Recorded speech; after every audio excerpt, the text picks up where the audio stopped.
নজরুলদাকে এবং বরুণবাবুকে, এত সুন্দর পরিবেশ এবং ফুটবল খেলা আমার সত্যি প্রিয় একটা সাবজেক্ট, এবং ফুটবলও আমার সবচেয়ে প্রিয় একটা সাবজেক্টের মধ্যে একটা সাবজেক্ট।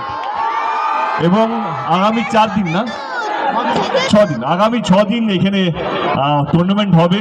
যারা যারা পার্টিসিপেন্ট সবাইকে, যারা যারা পার্টিসিপেন্ট, যে ফুটবল টুর্নামেন্ট হোক বা ক্রিকেট টুর্নামেন্ট হচ্ছে, দুটো একসাথেই হচ্ছে, যারা যারা পার্টিসিপেন্ট তাদের সকলকে অসংখ্য ধন্যবাদ এবং শুভেচ্ছা।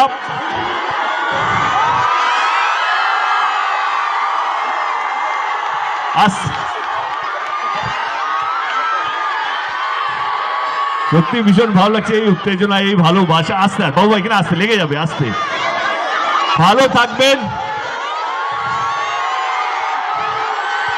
আমার বেশিক্ষণ থাকলে অসুবিধা হয়ে যাবে এখানে, যা কোনো একটা অ্যাক্সিডেন্ট যাতে না হয়।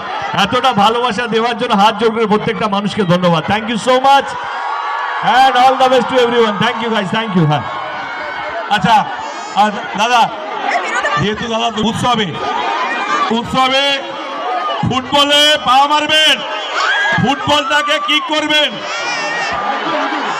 এই বল যে পাবে তার হয়ে যাবে। এই বল আমাদের প্রিয় সাংসদ, আমাদের স্বপ্নের নায়ক দীপক অধিকারী দেব ফুটবলটা লাথি মারছেন, যার হবে তার হবে ফুটবলটা।